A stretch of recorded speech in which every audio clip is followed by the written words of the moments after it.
Welcome to another episode of Six Figure Secrets for Fractional Experts. My name is Bradley Jacobs. I'm your host. Today, I'm joined by Adam Kimmel. Adam, welcome to the show. Thanks, Bradley. Glad to be here. So we're going to talk a little bit about your transition from being an engineer to freelance to fractional in the marketing and writing space, which is an interesting transition. We're going to talk a little bit about your offer and how you look at growth as strategies, both for your clients, but also for your own fractional business, which I'm really excited to talk about. So with that, let's get into it. Great. So just give us a little bit of background. So you were an engineer. You said you were doing problems in a cubicle, and then what was happening that you eventually made this transition to marketing and writing? Yeah, it was funny. So I would sit in a cube doing calculations all day.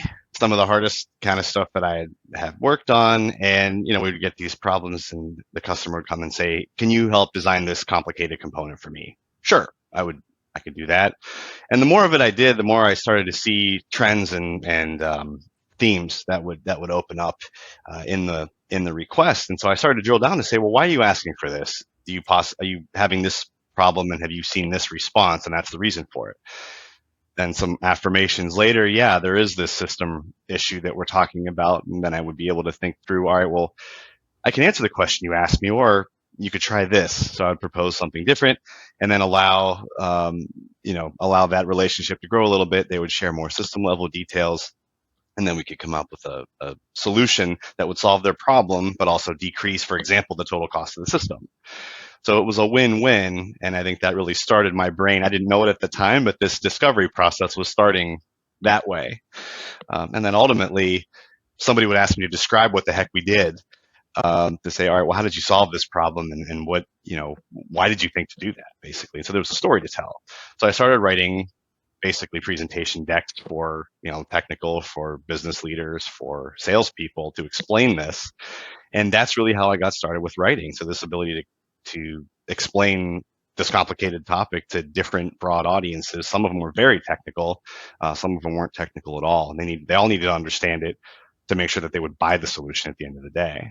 Super cool. So it's almost like you challenging the status quo of, instead of just listening to what I should build or you're telling me to build, I'm going to ask the additional question of why are we doing this in the first place? And then, maybe there's a better answer here. And then you learn the power of storytelling and writing and all of that. And fast forward, here we are. Yeah. I mean, I think when you act like a transaction, you're treated like a transaction. So I wanted to make sure that they valued, our products weren't the cheapest. So what are you getting? What's the value that we would bring? I wanted to make sure that was clear to them. And so that was really the first step to starting to ask why. And then I, learned that, people would ask me for these descriptions, and then they wouldn't have a strategy behind it. So I started helping with strategy because that background wasn't there. And then when I started giving strategy, I realized there wasn't a lot of differentiation behind that and positioning. So I keep moving upstream and deepening the engagement. And so that's really the end of the road, at least so far, right? From technical cube dweller to, business developer. And what was the transition then from you doing this for your employer to also finding freelance or fractional clients? The state of employment changed a little bit over the last, 20 years, certainly, but even over the last 5 to 10. So people would start changing jobs more frequently. It started with former employers that remembered me. We had a great relationship, or even customers, and they would come and ask me, hey, remember that thing we did 3 years ago while we were working together? Can you do that again at my new company? And that's really what got me thinking, there's probably a blue ocean of people that would really like this. So how do we get more of that? So it was just the old-fashioned networking, relationship building, and seeking problems that I was well suited to solve. Yeah, very cool. And I want everyone listening to this, whether you're, want to start freelancing or fractional work, or you've been doing it for a long time, those old contacts are the best, the easiest people to sell into. So it sounds like these people reached out to you in this case, but for you to make a list of 20 people and reach out to them, set up calls with 20 of them, I'd almost guarantee you get 1 or 2 clients from that just by being curious about what they're doing today. For sure. And when you start, your efficiency is very low. So you're going to have to reach out a ton to get a couple yeses. So starting with people that said yes to you, either by hiring you as a full time or as a freelancer, your hit rate's going to be higher. So that gives you some reps, a chance to start working with somebody that trusts you. You don't have to build that rapport from scratch right away. So yeah, that's one of the best first steps I'd ever advise people trying to do this. Yeah, awesome. So we've talked about business development, and you have a bit of a philosophy here about the best way to do business development. Share with us what's in your head up there. Yeah, I mean, it seems to me that business development's having a moment, which is good to hear because I think the core deliverable of BD is pipeline, but the core mechanism to get that pipeline is relationships. And I think over the last few years, I've seen, coming into marketing from engineering, I can be fairly objective, and I've seen a lot of approaches that try to hackify things. And I think there's really just going to be no substitute for authentic relationships, and it's nice to see that happening again. My philosophy, though, is that traditional BD is people consider it like an extension of sales. It's new business from new customers versus new business from existing customers, or a more transactional sales kind of approach. I think of it differently. I think BD is the relationship. It is this ability of, what is our right to win? Why do you love working with us? And how can we best partner to help solve your problem? So shifting again from that transaction to partnership model, that's kind of where I remembered that from earlier in my career. And the clients that I've done that for have really enjoyed it. And so there's this natural growth together of, well, let's not get married right away. Let's try a pilot project. Those pilot projects very often evolve into a deeper engagement. So that just feels like a very natural, trust based, let's just help each other win kind of a approach. So when someone jumps into my LinkedIn DMs these days, right, and they say like, "Oh, I love the work you're doing at Mylance, and I'd love Yeah. to pick your brain or hear about," immediately I think they're trying to sell me something, right? And I Yeah. think that's just so commonplace these days because there's so many emails and LinkedIn messages and all that. And yet there's a balance between I'm trying to sell you something and I'm trying to build that relationship with you. Yep. How do you think about that balance? Well, it's like one of my favorite questions to ask on the podcast because so many people talk about relationship building. Couldn't agree Yep. more. And Yes. Yeah. how do we actually do it? Well, I think especially with LinkedIn, I love LinkedIn. I would say 95 or more percent of my business that doesn't come from existing relationships comes from LinkedIn. Other people have come through the website, which I don't give as much time to as I'd like. LinkedIn's a great tool for that. It's probably the best tool right now for B2B. But I think when you're on LinkedIn, I think you just need to assume that people are trying. I mean, at the end of the day, they are trying to sell you something or work together. So with that in mind, every inquiry should be balanced against, all right, well, what could they be trying to sell me, and is there any value? What I've seen work well is questions, genuine questions to understand problems that could be happening. And in asking those questions, you can demonstrate a knowledge in an area. I'm fairly niche. I'm a chemical and mechanical engineer, so I'm not going to ask questions about, things I don't understand, healthcare or, at that level. I'm going to ask questions of clients that are in my sphere of expertise. So just, are you having this problem? Based on my industry knowledge, this is what I've seen. Are you seeing it? And they'll sometimes answer, sometimes not. And that's the reason to do multiples of these and make sure that you have a basket of opportunities that you're nurturing. But what I've found is to do this effectively, it takes a long time. It isn't going to be this inbound DM to sign up in a month sometimes. Sometimes it can take 3, 6, or, I've had people I've nurtured for 2 years because they're not ready. 98% of people aren't in market to buy when you start talking with them. So you want to be top of their list when they become ready to buy. So that's what I've seen. I think questions that demonstrate expertise, that show, empathy and like an actual concern about the problem, not just, hey, do you need help with growth? I can do it. Hire me. Like, it's too much. It's too hard. It's too fast. It's a long game, and there's a bit of an art to it. I love the question concept, and you mentioned a few adjectives in there. With empathy, a thoughtful question, an Yeah. actual curious question. What does that look like? Because you gave an example of what it doesn't look like. Like, do you need help with growth? Hire me. Yeah. What could it look like? Well, I mean, using the example of a client that, hired me to develop heat exchangers for them, I mean, I think one of the questions that I ask them is, what is it about the system that's causing you to need a heat exchanger right here? and they would say, well, this, our reaction isn't as efficient as it needs to be. It's kicking off too much heat. We need to route this heat, either for system efficiency or for some other secondary purpose. And right away, that question shows them, I know exactly what would cause that, what potentially to do. Like, it's already pre-qualified me in that question. And even if they say no, I'm not having that problem, they know that I'm thinking the right way. So that's the reason that I'm a big fan of kind of this niching down idea. I mean, you're able to really quickly demonstrate expertise through a probing question, even if it's way off base. Yeah, well, that question brought me back to my college years of engineering. I was like, oh my God, I haven't heard that in a while. Yeah, it comes back quick. Yeah, that's funny. You talked about inbound, you talked about outbound. In your mind, how do you generate inbound for people that are looking for you? The challenge a lot of fractionals have is they're so busy being in the work that they can't quite be on the work to the degree they'd like. It's tough to zoom all the way out and look down for their own inbound, but taking our own advice is the best way to do that. So, I mean, in my own work, I try to do outbound for myself, develop these relationships, reach out in a direct way, and then inbound is, I always think of inbound like dropping a fishing pole in a pond. It's critical to pick the right pond, but you also need the right bait. And inbound content is the way to do that. So to enhance traditional business development outbound, you can leverage inbound as a tool, as a growth tool. So think of how much more effective it would be, if you do a DM or something to say, hey, okay, you want this heat exchanger. What problem are you really trying to solve? What caused this request? The answer comes back, oh, I'm seeing, I don't know, an inefficiency or an excessive, I need to build more pressure drop or something and get a higher effectiveness out of the heat. I could turn around and say, well, here's an asset I've developed for a solution that I made that does that. And, it kind of gives a point of view, a process, and, by the way, I can help you with this. I'm happy to set up a call. Here's the link. So you've given them an asset, giveaway. They're getting something already from the interaction.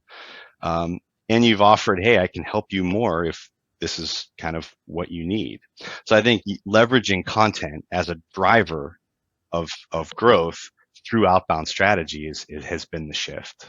Yeah. Yeah. No, I appreciate that example. And the distinction I want to draw is you're talking about adding value in your area of expertise for free, Yeah. right? Yeah. That person might not work with you, but you're going to give some value. And what the value does is it legitimizes you.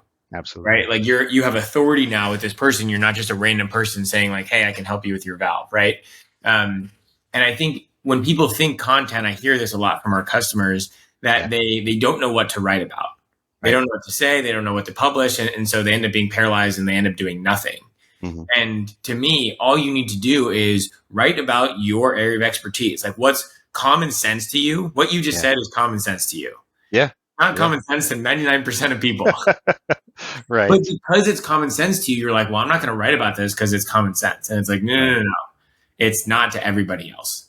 Well, and even 180 degrees, the thing that seems like the most common sense is the thing that they want to hear about the most. It's almost a throw-in for your brain, but that is what they want to hear about for sure. Yeah. Yeah. When you think about doing the outbound and creating value for someone, mm-hmm. how do you think about doing that in a way of, I'm not giving away too much, or, I'm not giving away too much for free. I don't want it to come across as like spammy or BS or whatever. I want it to be genuine value so that we can start building that relationship. Like anything, voice of customer is where everything starts. I think developing a summary of the problem you hear, because a lot of times it's in the customer's head, but they can't quite articulate it, quantify it, document it. So the first easy step is to say, all right, well, let's just get to the root of what the problems are. So whatever you would give away kind of for free is really just a summary of what they know. So that does many things, right? It aligns that you've understood what you've heard. You can get a validation that, hey, yeah, this is the area I need help with. And then the next question in their minds becomes, yeah, but how would I even begin to solve that? I don't have a process. There's almost this overwhelm moment. Well, who's sitting there well positioned to help with that overwhelmed question? You are, because you've already positioned yourself as the expert. So the fear of giving things away for free, I think, is misdirected. It's what can I give away for free to best demonstrate that I'm the right person to solve this problem? Most problems aren't a one-off anyway. It's going to take a little bit of engagement to do that. So as long as they feel confident that you're the best choice, give everything away to get them to that point so that they feel comfortable with the solution that you've provided. Yeah, I mean, it's like if you gave them the textbook on how to fix the efficiency of that valve, that's relatively useless to them, right? Right. It, like demonstrates you know what you're doing if you are that textbook, but they still need someone to come in and do it, right?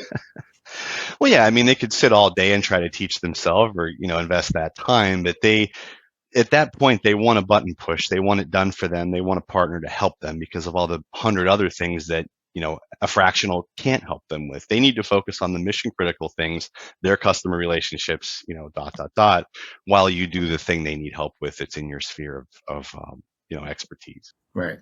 I learned this. I didn't know this at the beginning of Mylance, and I was wary of how much content we gave away and what we put on the Sure. blog.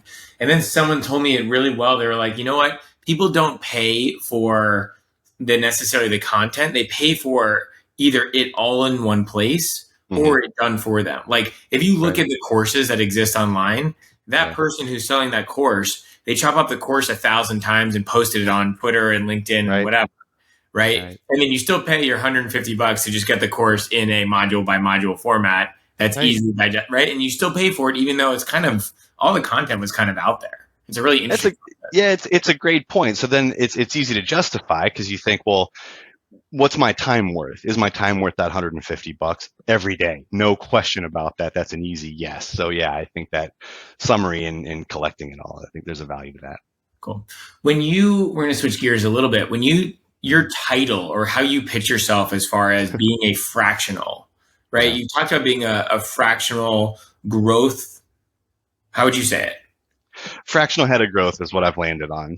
Okay. Yeah. Fractional head of growth. And so give our audience an idea of what are the actual projects that you work on with your clients as a fractional head of growth? There's two facets to it, right? This inbound and outbound that I mentioned. Growth is delivered best, in my opinion, by doing both and linking them together. So the inbound does things like content strategy, this what to write about. How do I even know? I mean, as an engineer, I can talk to technical people on their level. I mean, I say I speak fluent engineer because it's true. I can't turn it off. You've heard me droning on about heat exchangers already. But getting those pain points in their words inform the content strategy so you know what to write about by hearing the pain points and the potential solutions from those well suited to do it. Then outbound growth, what segments are you going after? Are there key accounts that you just haven't been able to penetrate? I have existing relationships in many of the industries I serve, so that's a cheat code for me. But the process I use to go in and kind of start messaging is one that I've found I took that completely for granted, but that's another way that knowing what role is most appropriate for something like that and how many leads would I need to get to deliver X number of new customers based on some metrics around success rate and hit rate. And then just that relationship building. I mean, I know how to build technical relationships. And so that muscle is something that's really important to strengthen on the outbound side. So there's kind of this, we know what we're going to write about. We know we're cultivating a list of target clients. And so then to put those together, that lets me help with strategic marketing and to do this analysis of, all right, well, where are we actually in the market? I mean, are we leaders, followers, whatever, but having a really honest view, which is very tough for a lot of clients to admit or see. That's a great way to leverage an external partner that's entrenched at that level, who's already talking to your subject experts, potentially directly to customers. A lot of marketers are allergic to engineering speak and I've heard marketers tell me that they get the Sunday night scaries before an interview with an engineer. And I'm like, well, I love talking to engineers. There's probably something wrong with that, but that's an important strength, right? And so when you have those insights and know what to talk about, the strategic marketing and it lets you develop the positioning in the right way to pull out those true differentiators, not best technology, best people, best service. That's like world's best cup of coffee. Everybody, if they don't say that, that would be a bigger flag, right? So I think when you combine inbound and outbound, and then can generate that strategic positioning and marketing plan, that's really how I've thought through the best way fractionals as a partner can help clients versus a transactional freelancer who might do a task assigned to them. So it's this deeper engagement versus a transaction. Just want to hit on something real quick that you said at the beginning part of this question, which was in case anybody missed it or was zoning out for a second, you mentioned customer pain points in their own words. Yeah. Just elaborate on that, if you will, for a Yeah. second.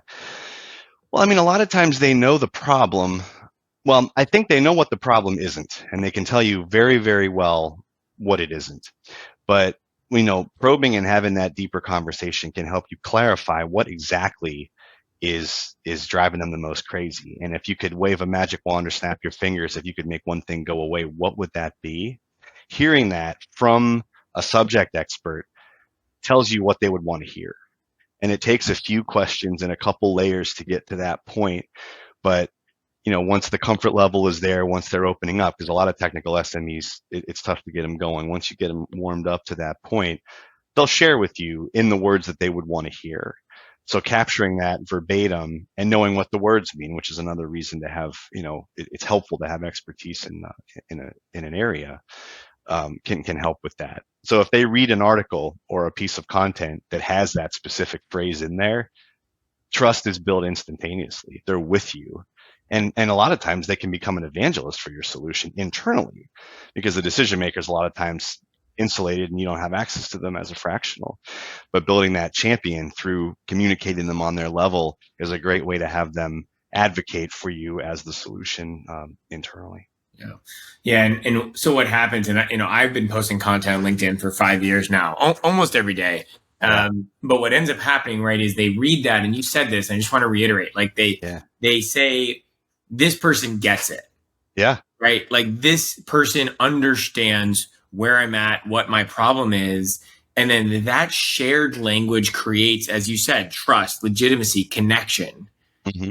Right. And then there's the interest in, I should talk to this person. Well, and even more than that, once that trust is established, the amount of openness that comes out of that, it's, in my experience, has led to innovation.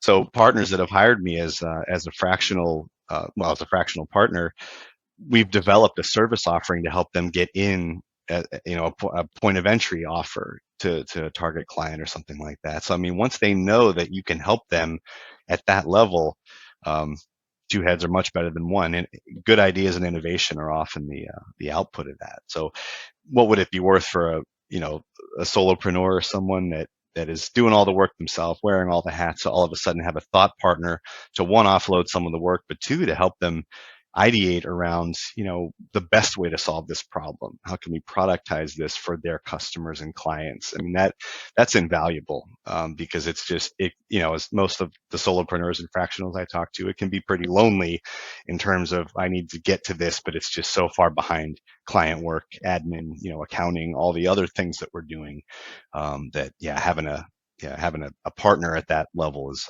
could be helpful. As we think about applying the strategy that you employ for your clients, for your own fractional business or anyone's fractional business, right? We talked about outbound, we talked about inbound, you talked about LinkedIn being the best B2B sales platform out there today, which I agree with. Yeah. How could one listening to this that either has an established business or wants to establish, ongoing repetitive business development activities in 1 to 2 hours a week, something like that, what should they do? One of the tactics I've taken lately is I look for job postings that an ideal client is putting out there.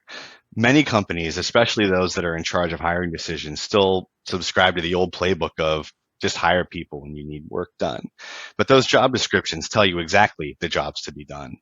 And for me, pretty much every business development job that's out there has the exact pieces that I could do and should do. So you look for, I don't know, 5 ideal clients of varying sizes. I mean, who would be a home run client? If it's like a Bosch or someone like this, like who would just be the whale? What are they doing? What are they posting about? What are they looking for? And then who's posting? Is it a product role? Is it a engineering role? Is it a marketing role?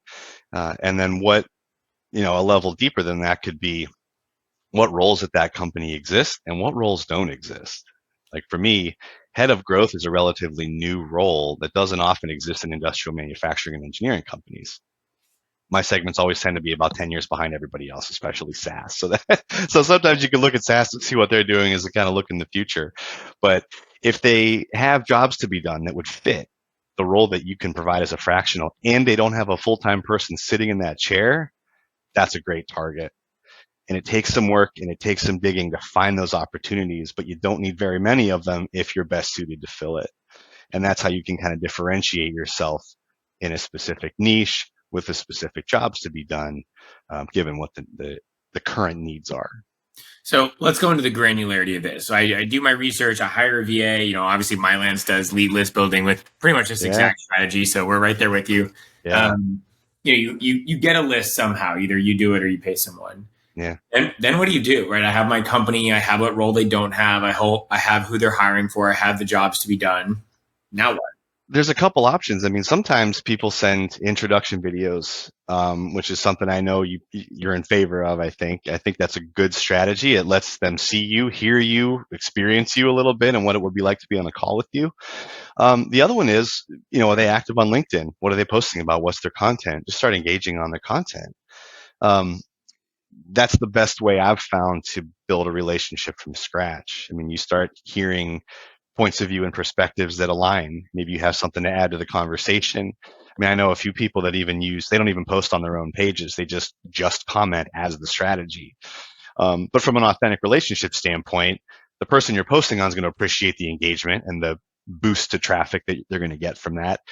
Plus, any discussion and different perspective helps them hone their own content and perspectives. So that's a great way to start. And then you can kind of see what are the types of things that these target clients and contacts at the target clients talk about, and what are they thinking about it, and are there any themes that you can pull out? Those themes then become your content strategy. If you are a content contacted target customer and you have this problem, here's something I've learned to do it, or here's how we, and then the more of those contacts you make, then your feed becomes rich with people that are anxious to hear that information. Do that enough times, inbound leads start coming in. That takes a while to do. It's a muscle, like I mentioned, but it's all about authentic help. And if you can find contacts and topics that you can help with, jump in. I want to hit on the patience kind of piece for a moment because so many people come to me and they want a project yesterday, right? And Yep. they're like, why don't you just find me a project and take a cut? Yeah. And they just want it in their lap, right? Yeah. And I get it. I mean, I want customers in my lap too. How nice that would that be? Yeah. But it doesn't work that way. What does it really take from a patience, from a continuous effort over time? Like, what does that really look like in practice for someone who's doing it? There's got to be a fraction of time every week, maybe not necessarily every day, but ideally every day, spent on relationship building and nurturing. What I've noticed is if I go on vacation for a week, I come back and those accounts that are popping up on my feed of target clients aren't there. I have to go find them again. So with LinkedIn, especially, it's an algorithmic thing where it's you have to keep engaging to keep those conversations going. But even in some email relationships that I have, people less active on LinkedIn, maybe they're on other platforms. It just helps them keep you top of mind, but then also remind them of how you can help. And if you have an ongoing or relatively ongoing, so if there's a lead that just we wanted to work together and it didn't work out, or we finished an engagement, I always leave it with, let's check in 6 months or 3 months, or agree on a time scale that they've said it's okay to contact them again. Gives you a chance to test out a new idea.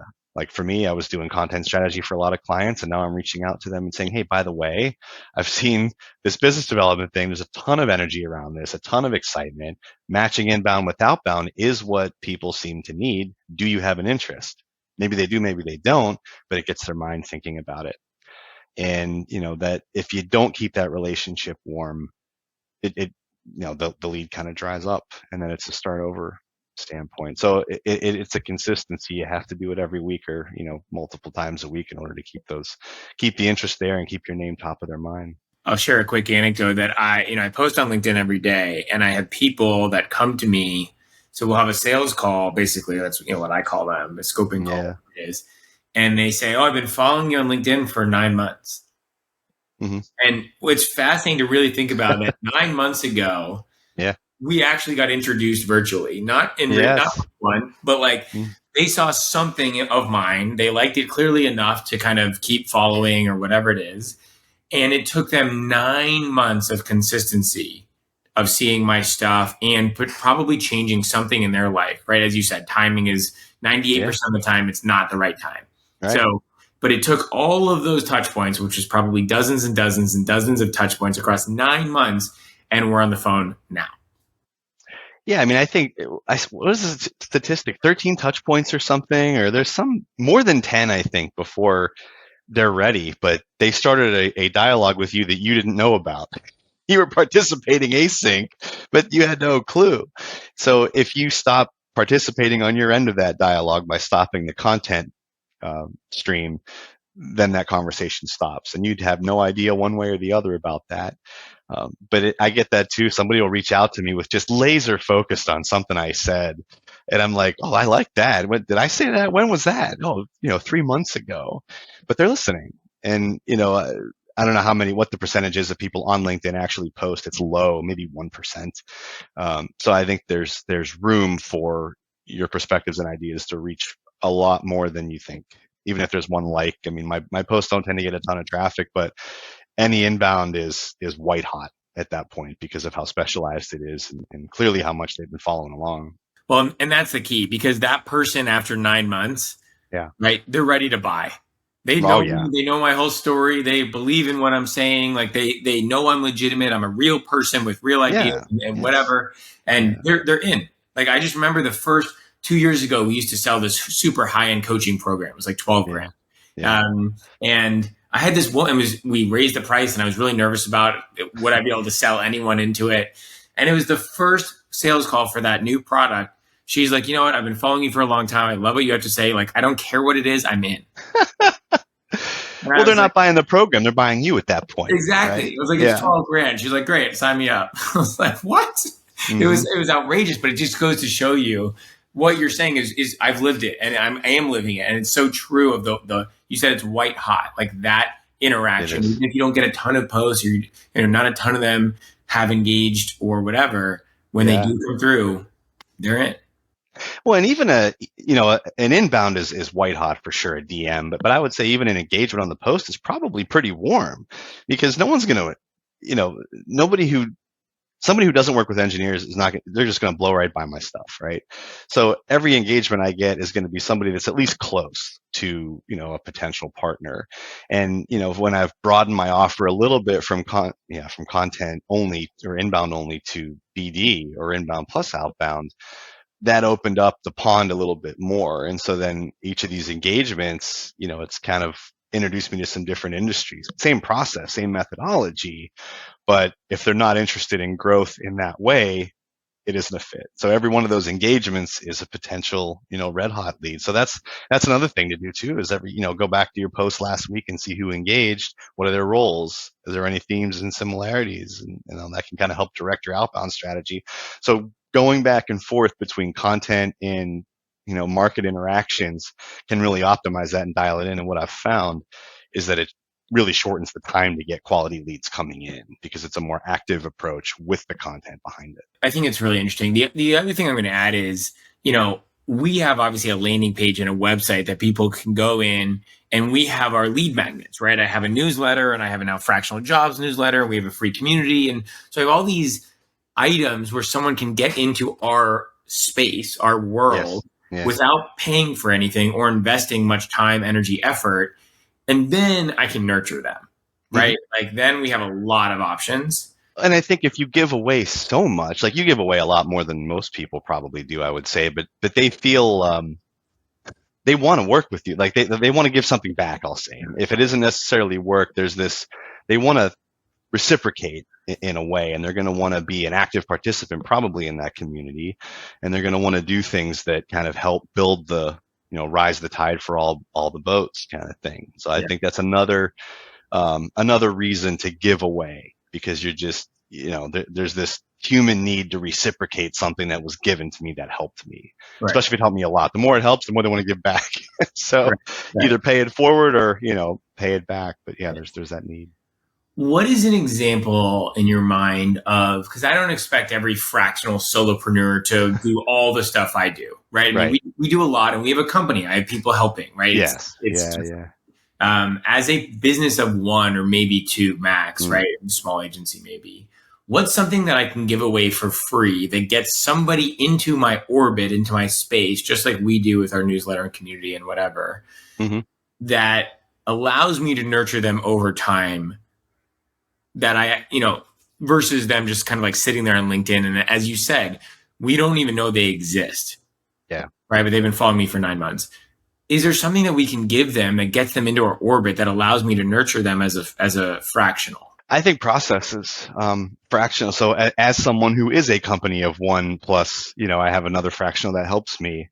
Um, processes are key. Operations, like I want to do something, like if there's this problem I know I have to solve, I want to solve it once and then have a process to solve it every time in the future.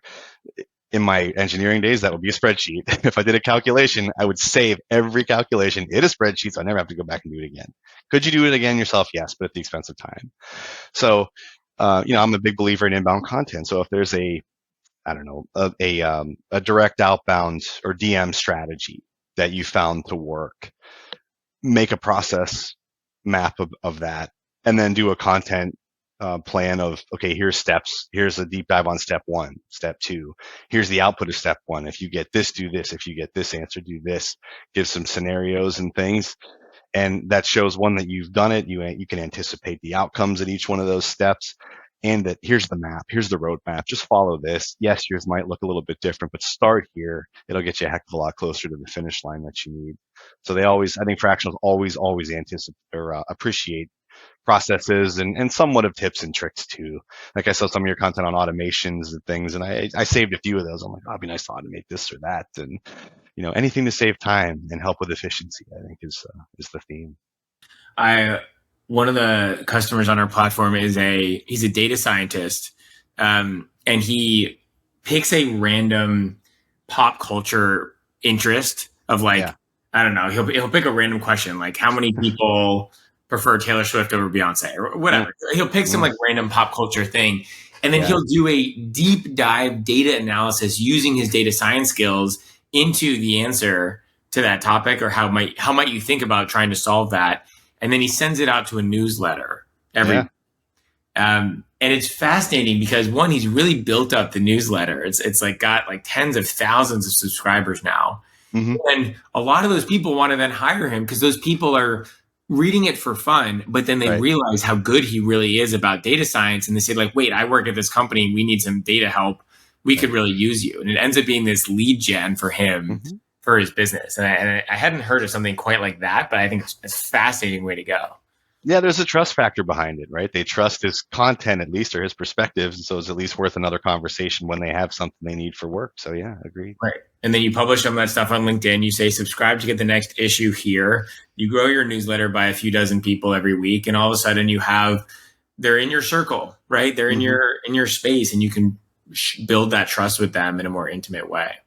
Sure. It isn't overnight though. I mean, it sounds simple, I guess, as we walk through it, but it does take time and iteration. And the more you do it and the more reps you get, the quicker your hit rate becomes every time you do it for a new offer. So it's important to set expectations at a realistic level, I think, than, oh yeah, I started this 6 months ago and now I'm making multi-six figures and that's the end of it. It's like not even close. all the BS on Twitter, like, I started, forget it. I mean, this podcast is a good example because our first 15 episodes got like 5 listens each, right? And it takes time and effort and money and all this stuff to, I'm like, God, is this really worth it? And I read some stat, it was like 95% of podcasts never even make it to 20 episodes. Right. Something like that. And I get it. It's like, God, to put in all that work to see basically no return for the first 6 months sounds crazy.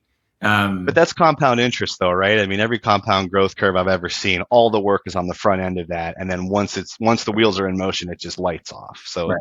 yeah, for Right. sure. So we've been consistent every week for the last 12, Nice. 15, 17 months now. And now Yeah. we get 150 listens a week. And it's like, There you okay, go. now, and that those aren't just like one off views, right? Those are people Hmm. really listening and building a relationship with us. And now they want to get into our community. They want to get, buy our lead gen. And it's just a very different relationship. So it's only 130 a week, but they're like, those are very, as you said, very Yeah. engaged Warm. Hmm. people, which is Yeah, great. for sure. Yeah. We're about out of time, Adam. This has been a great conversation. I think people are really going to get value out of this. Great. Is there anything you'd leave our audience with, given the opportunity? Yeah, I mean, I think the word fractional is starting to get a little overused. And the way I like to think of it is a partnership. I think the transition from freelance transaction to fractional partner is an important one. And the agency model, where there's a lot of overhead and potentially some junior employees, I believe is shifting pretty strongly to, if somebody wanted to hire me full time, it would be multi six figures. So how can you access that level of talent at a fraction of the cost? Do you need me full time? Probably not. So framing support as a job to be done or as a pack of work, or as a strategic relationship, I believe is the way it's going to start to change. And so being flexible with easy on and easy off is important. Don't try to lock someone into a model that forces a marriage before you even really know each other. Like, no, you need some way to get them comfortable with working with you, and but also lets you demonstrate the value. So I think for me, it's been this, engineering, marketing, and now business development. I mean, I'm good at all three. So how can I wrap those all up in a package to deliver growth quickly? And if you frame it in position right, which is the key to all of it, that's the best way to go. So that's my message, I guess. Awesome. I love it. Adam, where can our listeners find you? So, we talked about LinkedIn. So Adam-S-Kimmel is my site. My website is ASK Consulting Solutions. I have a pillar article that I wrote on fractional business development that tries to help demystify the term a little bit, give some of my point of view. And then my email is just akimmel@askconsultingsolutions.com. So happy for anybody to reach out with questions and just start a dialogue. Cool. Yeah, it sounds great. We'll get those linked in the show notes as well, so everyone can get easy access to your LinkedIn and website and all that. So Great. Cool. Adam, thanks so much for being here and sharing your wisdom with us. All right. Thanks so much, Bradley. I appreciate it. You got it.